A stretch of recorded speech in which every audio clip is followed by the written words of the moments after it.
지금부터 내가 해주는 얘기 들어주겠니? 할렐루야. 오늘도 기도의 자리에 나오신 여러분을 환영하고 축복합니다. 오늘도 말씀 듣고 그 말씀 붙잡고 하나님께 간절히 기도하는 시간을 갖겠습니다. 먼저 하나님 말씀 보겠습니다. 구약성경 이사야서 66장 15절에서 24절 말씀이 되겠습니다. 이사야 66장 15절에서 24절 말씀 중에서 19절부터 22절까지 봉독해 드리겠습니다. 내가 그들 가운데에서 징조를 세워서 그들 가운데에서 도피한 자를 여러 나라 곧 다시스와 뿔과 활을 당기는 룩과 및 두발과 야왕과 또 나의 명성을 듣지도 못하고 나의 영광을 보지도 못한 먼 섬들로 보내리니 그들이 나의 영광을 문나라에 전파리라. 나 여호와가 말하노라.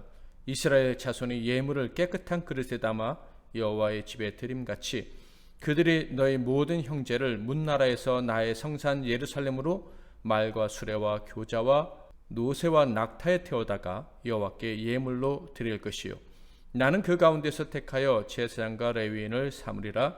여호와의 말이니라. 내가 지을 새하늘과 새 땅이 내 앞에 항상 있는 것 같이 너희 자손과 너희 이름이 항상 있으리라. 여호와의 말이니라. 아멘. 오늘은 하나님의 마지막 사역, 하나님의 마지막 사역이라는 제목으로 하나님 말씀을 상고하겠습니다. 우리는 예수님의 말씀과 또 우리의 경험을 통해서 분명히 알고 있지만 그래도 확실히 해야 될 사실이 있습니다. 그것은 하나님은 쉬지 않으신다는 거예요. 요한복음 5장 17절 예수께서 그들에게 이르시되 내 아버지께서 이제까지 일하시니 나도 일한다 하시매. 자, 그런데 하나님은 언제나 일하시지만 인간이 죄악을 범하기 전에 하시던 일과 그리고 죄악을 범한 이후의 일은 다릅니다. 그 사실도 우리는 분명히 알아야 할 것입니다. 죄악에 물들기 전 하나님의 일은 인간들의 삶의 터전을 거니시는 것이었습니다. 그들을 위해 안전하게 조성하신 모든 것들이 온전히 운행되도록 하시는 것이었으며 사람들이 그 안에서 행복하게 살 때 그들과 함께 사시는 것이 하나님의 가장 큰 일이었다 하는 거예요. 그러니까 죄악을 범하기 전에 인간의 행복한 삶, 그 하나님과 동행하는 삶을 하나님이 예배로 받아주신 거예요. 하나님이 예배를 받아주시는 일을 하셨다면 죄악이 오기 전에 사람들에게서 그 예배를 받는 일을 하셨다면 그저 그들이 행복한 삶을 보시고 기뻐하시면서 그들과 함께 즐거워하는 것이었다라는 거예요. 그러나 죄악을 범한 후에 하나님의 일은 오직 한 가지 목적으로 진행이 됩니다. 바로 택하신 자녀들을 구원하시는 것이죠. 죄악이 얼마나 무서운지를 깨닫게 하시는 것도 하나님의 일이시고요. 그 죄악에서 벗어나게 하시는 것도 하나님의 일입니다. 그렇게 무서운 죄악을 깨닫고 이 구원하시는 그 하나님의 은혜를 덧입어서 영원에 이르게 하는 것, 그것도 하나님의 일입니다. 이 일, 즉 구원사역은요 하나님의 계획대로 반드시 진행이 될 것이고 하나님의 계획대로 반드시 그 마지막 그 구원사역이 끝나는 날이 찾아오게 될 것입니다. 오늘 본문 말씀은 사랑하시는 자들을 구원하시는 그 위대한 구원사역이 끝나는 날에 대한 말씀입니다. 즉 사랑하시는 자들 곧 남은 자들을 구원하시는 일을 끝내시는 날에 대한 이야기를 해주시는 거예요. 하나님의 말씀 앞에서 두려워 떠는 자들은 하나도 남김없이 천국으로 인도하시는 그 날에 대한 말씀이기도 하고요. 또 그들 모두가 친히 예비하신 나라에 들어가서 살게 되는 그 날에 대한 말씀입니다. 자, 그런데 그 날에는 말씀 앞에 떨면서 하나님만을 의지하는 자들을 구원하시는 일만 하시는 것이 아닙니다. 그날에는 또 다른 사역도 마무리하시게 됩니다. 바로 끝까지 하나님 말씀을 거역하는 자들에 대한 심판일이죠. 즉 여전히 하나님을 배척하고 멸시하며 세상을 의지하는 자들에 대해 마무리하시는 일도 그 마지막 날에 하시는 거예요. 이사야서 66장 1절부터 14절에 보면 말씀 앞에서 떠는 자들을 천국으로 들이시는 일에 대해서 말씀하셨다고 했죠. 구원 사역을 완성하실 것에 대한 말씀이었는데 15절부터 시작되는 이 말씀에서는 또 다른 사역도 마무리하실 것임을 알려주십니다. 끝까지 하나님을 대적하다가 심판당하게 될 사람들에 대한 마무리 작업이라는 것이죠. 15절을 볼까요? 보라, 여호와께서 불에 둘러싸여 강림하시리니 그의 수레들은 회오리 바람 같으리로다. 그가 혁혁한 위세로 노여움을 나타내시며 맹렬한 화염으로 책망하실 것이라. 하나님의 마지막 사역은 불에 쌓여 강림하심으로 시작된다는 것을 알 수가 있습니다. 엄청나게 무서운 불, 아마 제 상상에는 원자폭탄보다도 원자폭탄이 터질 때 그 불길보다도 더 무서운 불로 임하실 것이다 라고 생각합니다. 게다가 그 불 가운데 회오리 바람 같은 수레들이 함께 하나님과 내려올 것이다 라고 말씀하십니다. 상상을 좀 해봅니다. 핵폭탄이 터졌는데 그 앞에 무섭게 무장한 수레들이 있다고 합시다. 얼마나 무섭겠습니까? 저는 그 폭발 가운데, 그 불 가운데 탱크나 비행기가 있는 것보다 더 무섭다고 느껴질 것 같아요. 불 속에서 불말과 불병거가 불칼을 휘두르고 불 화살을 쏘아대며 우리에게 다가온다고 생각을 해봅시다. 불에 타서 죽든지 불칼과 불화살에 맞아 죽든지 죽음을 절대 피할 수 없겠구나 하는 공포에 사로잡히지 않겠습니까? 그 공포를 아무도 넘지 못하고 우죽순 쓰러져 나가는 그 모습, 그 악인들의 모습이 상상이 됩니다. 이거는 무섭다라는 표현만으로 부족할 것 같아요.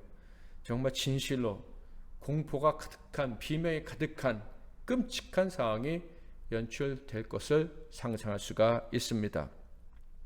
그런데 사실 이것보다 더 무서워해야 될 것이 있어요. 바로 하나님의 노여움이 나타나게 될 것이다 라는 말씀입니다. 사람들은 하나님을 무시해 왔습니다. 어떤 이들은 하나님의 존재를 인정하면서도 하나님을 무시하고 불순종하며 제멋대로 살기까지 했습니다. 그들을 향해서 노여움을 바라신다는 거예요. 그리고 결국 그들이 하나님이 노여움을 바라신다는 것을 깨닫게 된다라는 것입니다. 정말 그 노여움을 깨닫게 되었을 때 그 공포심이 어떨까 상상이 가지 않습니다. 아마 하나님의 진노와 그 책망하심에 심장이 터져버릴 것 같은 공포를 느낄 것 같아요. 그런데 더 큰 무서움, 더 큰 고통은요, 심장이 터져서 차라리 죽으면 편할 텐데 죽지도 않는다는 거예요. 이것은 성경이 분명하게 말씀하시는 바입니다. 계시록의 한 구절을 읽어볼까요? 계시록 20장 9절과 10절. 그들이 지면에 널리 퍼져 성도들의 진과 사랑하시는 성을 두름에 하늘에서 불이 내려와 그들을 태워버리고 또 그들을 미혹하는 마귀가 불과 유황못에 던져지니 거기는 그 짐승과 거짓 선지자도 있어 세세토록 밤낮 괴로움을 받으리라. 마지막 심판 날에 불이 내려온답니다.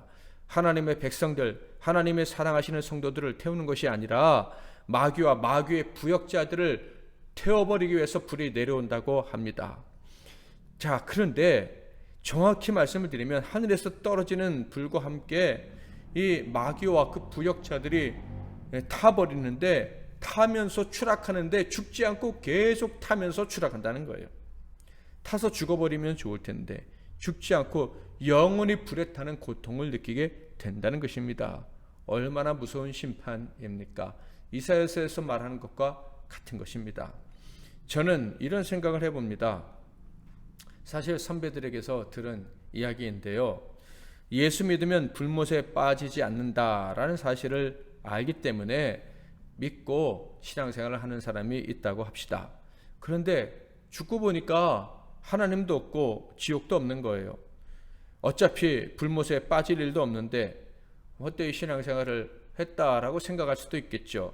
그렇지만 생각해 보면 믿음을 가졌기 때문에 나름 착하게 살고 선한 이웃도 만나 선행도 했으니 뭐 그렇게 손해볼 일은 없다라고 생각할 것이다 라는 거예요. 그런데 또 다른 사람이 있어요. 예수 믿지 않아도 불못에 빠질 일은 없다고, 하나님도 없고 불못도 없다고 생각하는 사람이 있습니다. 그런데 죽고 나서 보니 하나님도 계시고 지옥도 있는 거예요. 정말 큰 일이 벌어졌다는 것을 깨닫게 됐겠죠. 그러나 그 순간 이미 늦었다는 것도 알게 될 것입니다. 그는 짧은 인생에 내가 최악의 선택을 하고야 말았구나 라고 깨닫고 결국 영원한 고통을 당하게 될 텐데 후회도 소용없는 인생임을 알게 되겠죠. 자, 그렇다면 하나님이 그리고 천국이 없다 치더라도 예수 믿으면 손해볼 일이 없고 손해를 보더라도 적게 볼 것이다. 그러나 믿지 않는 사람은 정말 큰 손해를 볼 수 있다. 뭐 이런 이야기입니다. 그런데 이런 계산을 통해서 예수 믿는 사람은 세상에 아무도 없습니다. 예수는 누가 믿습니까? 하나님이 택해 주시고 만나 주시고 말씀을 깨닫고 거룩한 두려움을 갖게 하는 자만이 예수를 믿을 수가 있는 거예요. 믿음은 하나님의 선물이라고 하지 않았습니까? 그러므로 말씀드린 이 예화는 이 어떤 사람을, 믿지 않는 사람을 논리적으로 설득해서 믿는 게 안 믿는 것보다 낫다라고 그렇게 설득해서 믿게 하려고 만든 이야기라기보다는 믿게 된 것이 얼마나 큰 은혜요 축복인지 그것을 알라고 격려하기 위해 만든 이야기라고 생각됩니다. 저와 여러분은 우리의 계산에 따른 선택으로 예수를 믿고 구원받은 것이 아닙니다. 오직 거저 주시는 하나님의 은혜로 하나님을 선택할 수가 있었고 구원받고 천국 백성이 되고 무서운 심판을 피할 수 있는 운명이 된 것입니다. 불에 떨어질 일도 없고 영원히 불 속에서 고통당할 일도 없는 그런 복을 받은 것입니다. 얼마나 감사합니까? 하나님이 심판하시기로 작정하시고 불로 강림하신다면 그때 살아남을 사람은 아무도 없을 것입니다. 불과 칼로 한 번 죽고 영원토록 불에서 고통을 당하면서 살아가야 하는 성경에서 말하는 두 번째 죽음을 맞이하게 될 것입니다. 16절 여호와께서 불과 칼로 모든 혈육에게 심판을 베푸신 즉 여호와께 죽임 당할 자가 많으리니. 자, 이렇게 칼로 죽고 불 속에서 영원히 고통당하는 두 번의 죽음, 이 두 번의 죽음은 정말 무서운 일인데 이런 두 번의 죽음을 당하는 이런 심판을 받는 사람들의 특징은 무엇일까요? 오늘 성경에 보면 하나님 그들의 특징을 분명하게 지적해 주시는데 바로 가장 큰 심판받는 이유는 위선이라는 것입니다. 17절 스스로 거룩하게 구별하며 스스로 정결하게 하고 동산에 나아가서 그 가운데 있는 자를 따라 돼지고기와 가증한 물건과 쥐를 먹는 자가 다 함께 망하리라. 여호와의 말씀이니라. 이 사람들은요 스스로 거룩하게 생각하기도 합니다. 자신들은 정결한 자들이라고 생각하기도 한답니다. 그러니까 하나님 뜻대로 내가 하고 있다. 하나님의 교회를 위해서 성도들을 위해서 내가 일하는 것이다. 뭐 이렇게 말하면서도 거짓된 사람들이 많다는 것 우리가 이미 성경을 통해서도 확인했고 삶을 통해서도 확인할 수 있는 것이죠.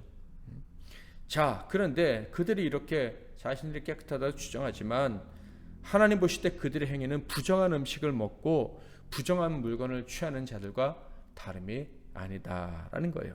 한마디로 마음이 깨끗하지 않은 사람들인 거예요. 온갖 방식으로 자신들은 깨끗하고 정의를 사랑하고 하나님과 교회를 위한다고 떠들지만 그러나 그들 안에는 온갖 위선만이 가득하다라는 게 하나님의 평가이신 거예요. 종교적인 생활이 몸에 익어 있고 교인의 모습을 보이는 것과 또 교인이 내는 냄새와 비슷한 냄새를 내는 법은 압니다. 그러나 실제 하나님 앞에서 딱 꺼내놓고 보면 가증된 자일 뿐만 아니라 악취만 풍기는 사람일 뿐이라는 거예요. 하나님 보실 때 그들의 마음엔 정함이 없어요. 즉 그들은 하나님 말씀 앞에서 두려워 떨지 않습니다. 하나님 말씀이 그들을 인도해 주기를 바라지도 않아요. 말로는 하나님 말씀 하지만 위기의 숙면에 직면하면 그들이 말씀대로 사는 사람이라는 것을 증명할 길이 없어요.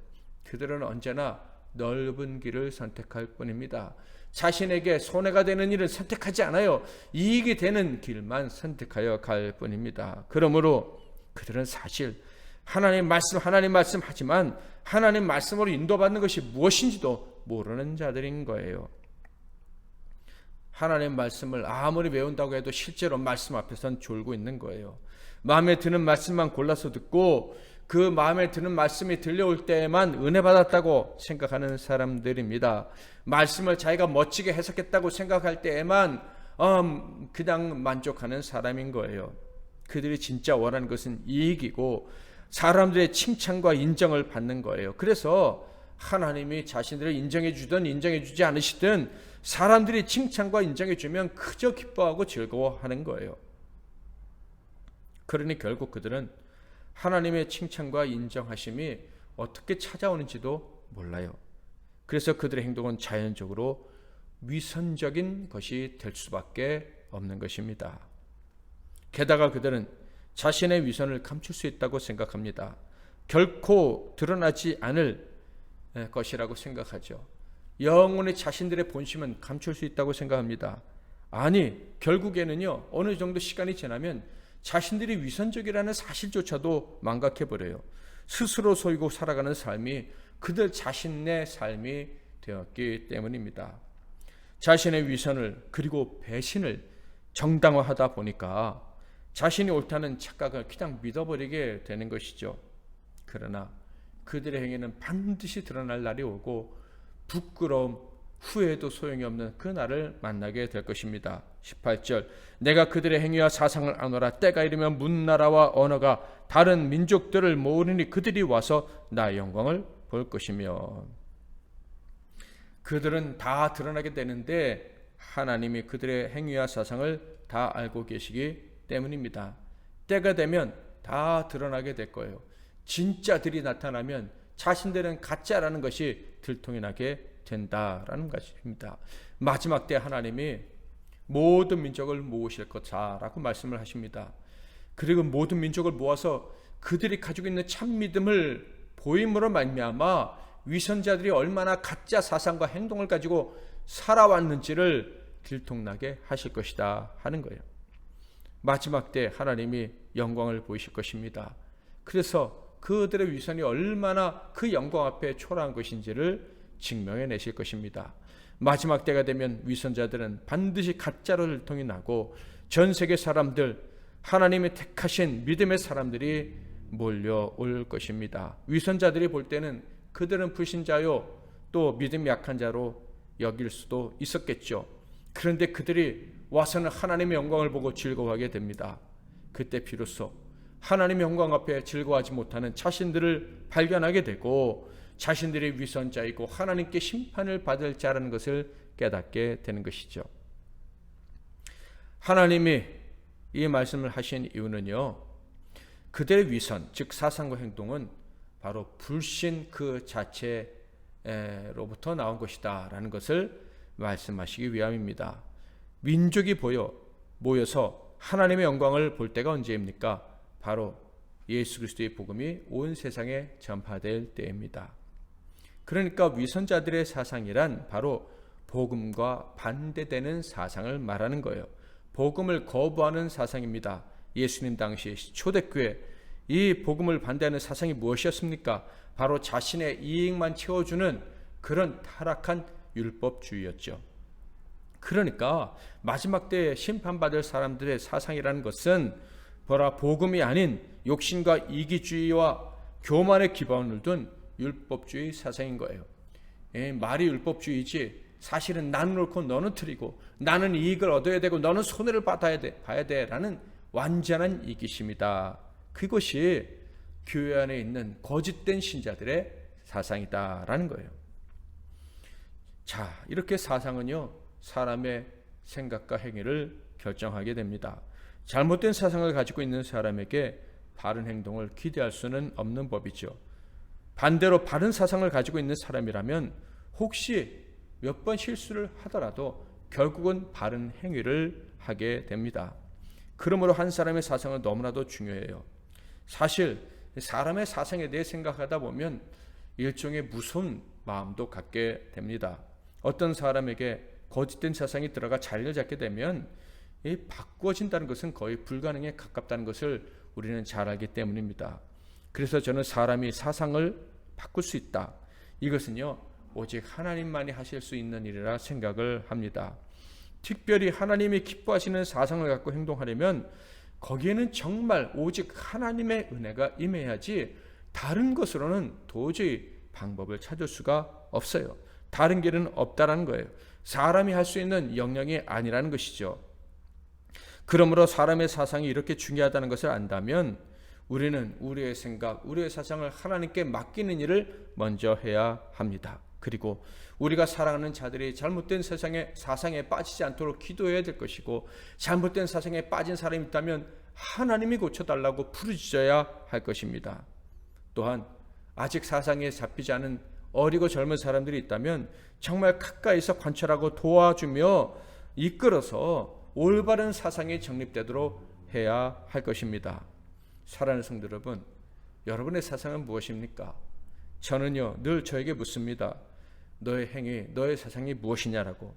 저의 사상은, 나의 행위는 하나님께 인정받을 만한 것인가? 이렇게 질문하기도 합니다. 여러분, 정말 하나님이 기뻐하시는 사상, 행동은 어떤 것일까요? 어제 이사야 66장 1절부터 14절, 오늘 새벽이군요, 에서 살펴본 것처럼 하나님의 말씀을 전부라고 생각하고 사는 사람이 바로 하나님이 기뻐하시는 사상과 행동을 가진 사람입니다. 하나님의 말씀을 완전하며 그 말씀에 순종하는 것만이 생명을 얻는 길이다 라는 생각을 가진 것, 그것이 하나님이 기뻐하시는 사상과 행동을 가진 사람의 모습이라는 거예요.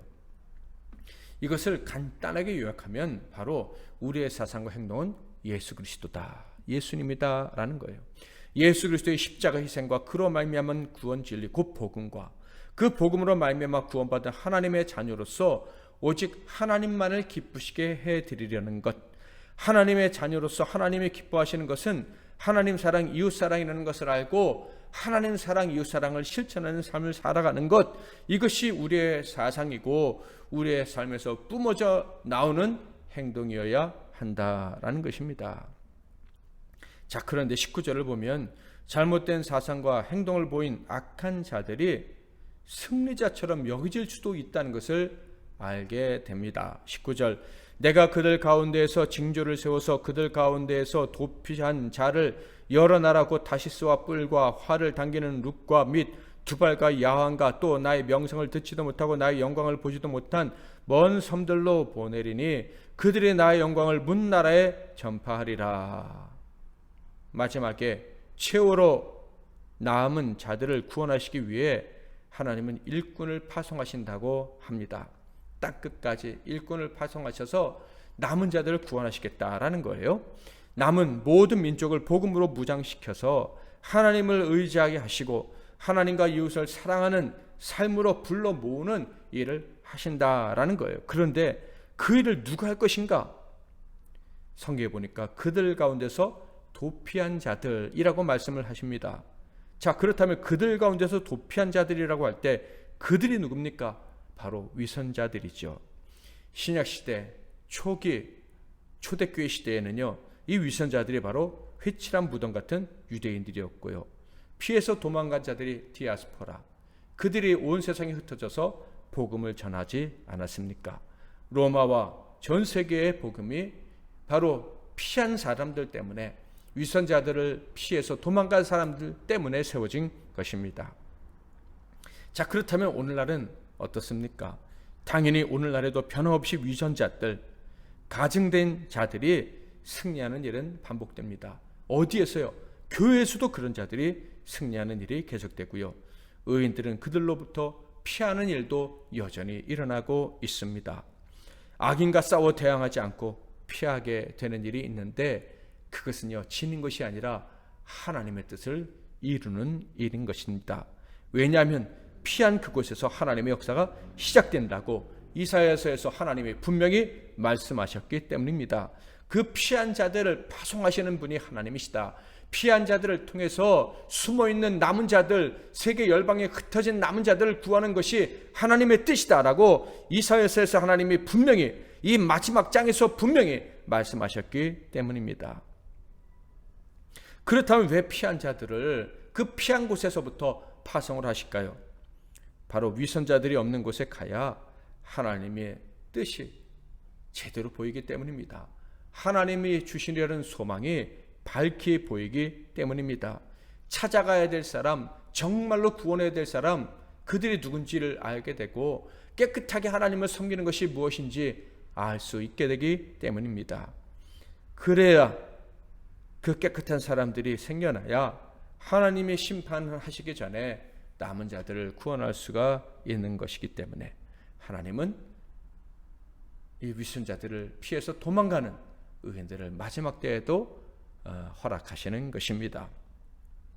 이렇게 남은 자들을 구원하시게 될 때 하나님은 그 남은 자들이 너무나도 귀한 존재라고 인정을 해 주시게 됩니다. 자, 그 말씀이 사실 우리의 마음을 가장 뜨겁게 하고 우리가 처한 현실 속에서 우리를 기뻐하게 하고 또 벅차게 미래를 소망하게 만들어 줍니다.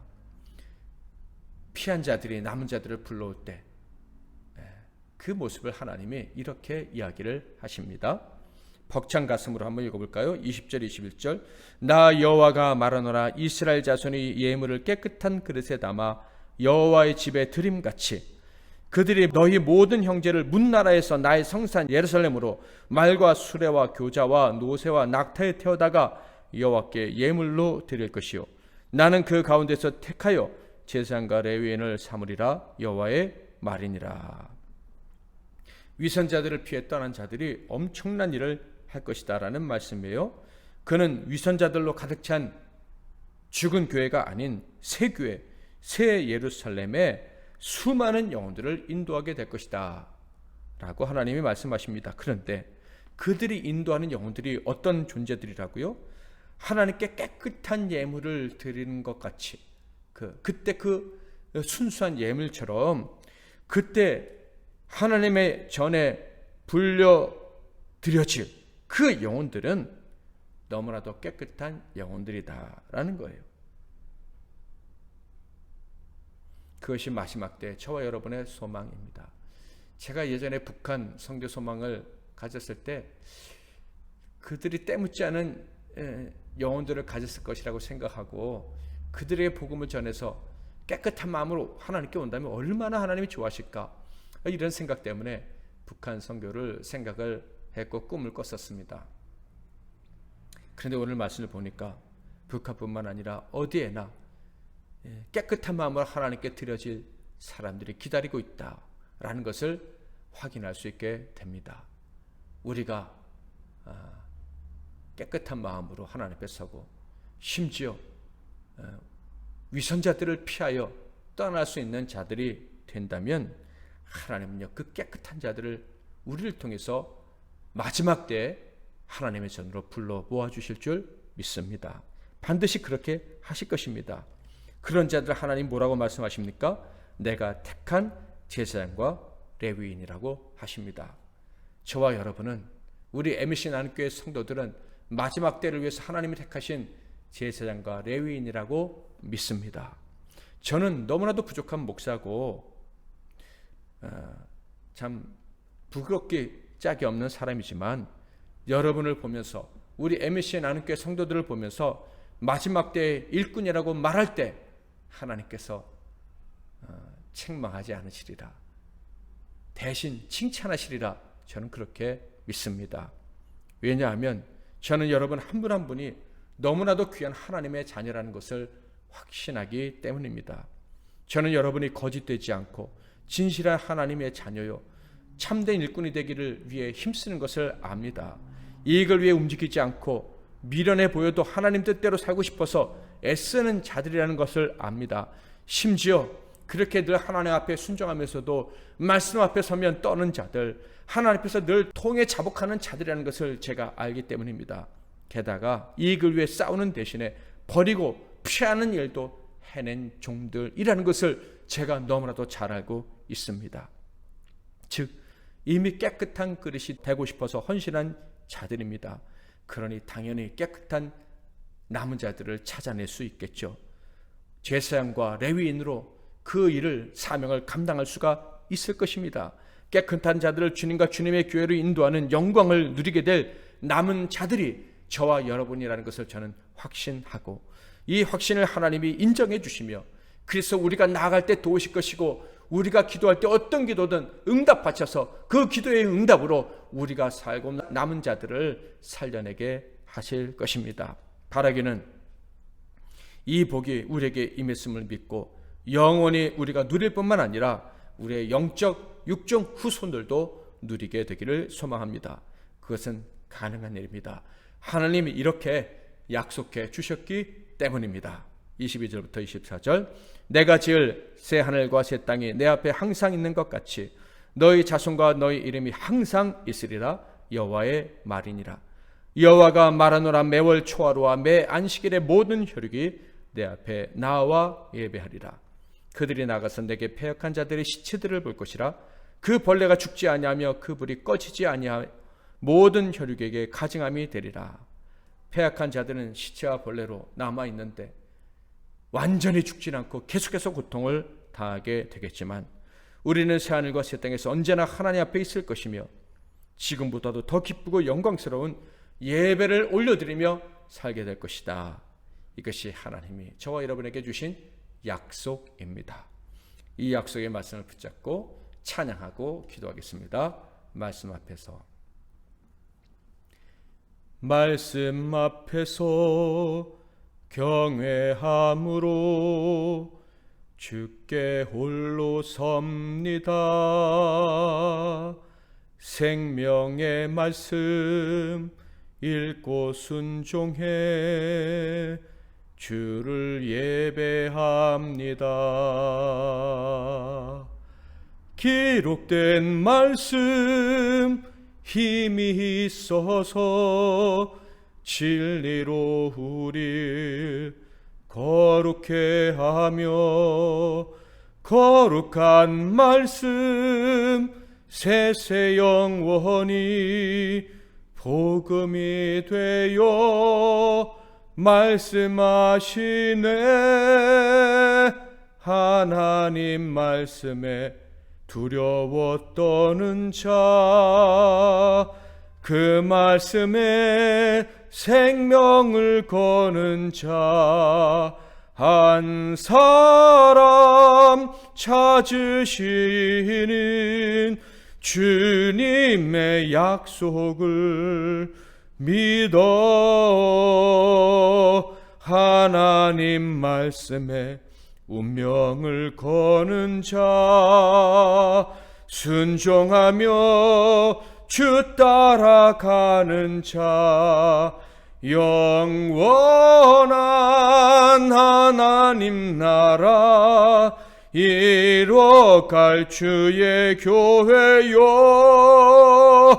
일어나라.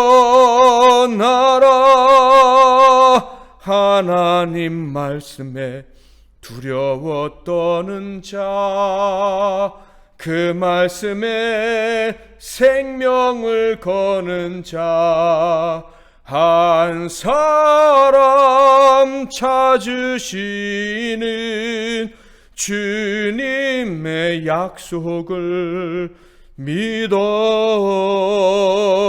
하나님 말씀에 운명을 거는 자, 순종하며 주 따라가는 자, 영원한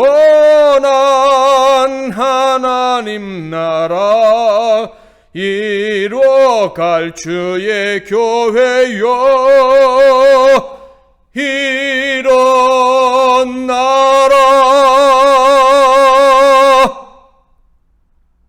우리 MBC 나눔교회는 마지막 때 하나님 말씀에 운명을 걸고 하나님 말씀에 떨면서 일어나 세상을 구원할 사명을 가진 교회인 줄 믿습니다. 이 놀라운 사명에 우리를 초청해 주신 하나님께 감사하며, 이 놀라운 사명을 주신 하나님께서 우리가 구원하기를 원하는 모든 자들을 사망과 질병과 가난과 외로움과 그 밖의 모든 고통에서 건져주실 줄 믿고, 오늘 담대히 주의 이름을 부르고 기도하며 하나님께 나아가고 또 편안한 저녁을 맞는 저 여러분들 되시기를 바랍니다. 제가 먼저 잠깐 기도하고 여러분 이어서 기도하시길 바랍니다. 아울러 우리 집사님 수술 잘 마치고 잘 회복되고 지금 잘 걷기까지 하게 해주신 하나님께 또 감사의 기도도 올려드리기 바랍니다. 기도하겠습니다. 하나님 아버지, 마지막 때 하나님께서 구원을 위한 마지막 사역을 감당하실 때 우리를 사용해 주시겠다고 말씀해 주시니 감사합니다.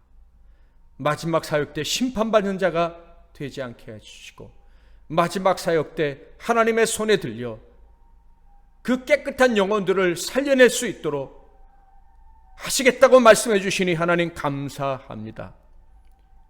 아직도 죽어가는 자들이 너무 많습니다. 하나님 급하게 그들을 향해 우리가 나아가게 하시고 그들을 살려낼 수 있도록 우리를 사용해 주시옵소서. 혹시 우리 때문에 마지막 때 심판받을 자가 살아날 수 있다면 너무나도 좋겠습니다. 위선자로 저주받아 마땅한 자가 우리의 마지막 외침을 듣고 구원받을 수 있다면 너무나도 좋겠습니다. 한 사람도 포기하지 않고 끝까지 구원해내는 그 일에 우리가 최선을 다할 수 있도록 도와주옵소서. 이 밤에 우리가 사랑하는 이들과 그리고 구원받아야 될 모든 자들을 위해 올려드리는 기도 다 들어주시고 고치시고 회복시켜 주실 줄 믿고 예수님의 이름으로 기도하옵나이다. 아멘.